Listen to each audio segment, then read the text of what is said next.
Tout employeur est inquiet à l'effet d'embaucher quelqu'un qui a un handicap ou un diagnostic.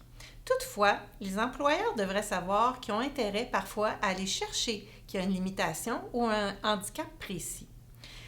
Prenons par exemple quelqu'un qui souffre du trouble du spectre autistique. On peut dire TSA. Généralement, un employeur a un peu peur d'embaucher quelqu'un qui est atteint du TSA parce qu'il se dit qu'il va avoir des difficultés relationnelles. En fait, ça, c'est tout à fait possible. Par contre, il faut regarder le but qu'on souhaite atteindre avec cette personne ou qu'est-ce qu'on souhaite dans le travail. Quelqu'un qui fait de la recherche en laboratoire et qui souhaite trouver, par exemple, un traitement spécifique pour une maladie. Quelqu'un qui est atteint du trouble du spectre autistique va évidemment être un petit peu obsessif, très minutieux et va travailler d'arrache-pied. Ce sont des gens qui sont très fidèles, qui ont une mémoire phénoménale, qui arrivent à l'heure, qui suivent les règles et qui ne se laissent pas déranger par les autres parce que souvent ne souhaitent pas parler avec les autres. Donc, ils vont s'accomplir parfaitement bien dans leur travail, puis ils vont le faire jusqu'au bout, jusqu'à la fin du mandat. Ce sont des gens qui ne peuvent pas mentir, qui sont d'une franchise extrême.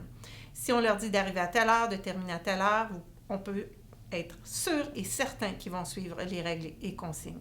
Il suffit juste d'adapter des petites choses, qu'ils aient un bureau un peu plus isolé pour être dans leur bulle, qu'il n'y ait pas 3 personnes qui leur parlent en même temps, que la règle soit claire, précise, concise, qu'on soit concret avec eux et qu'on leur dise ce qu'on attend d'eux. Rendu là, on a un employé absolument modèle. Comme je disais, ce sont des encyclopédies, souvent de termes médicaux ou autres, ou d'histoire, ou encore ça fait des gens qui peuvent faire de la programmation informatique.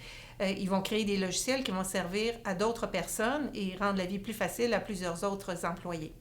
Il faut simplement accepter le fait qu'ils ne se mêleront peut-être pas aux autres, mais ils vont être fidèles, loyaux, à l'heure, francs. Donc, ce seront de très bons employés.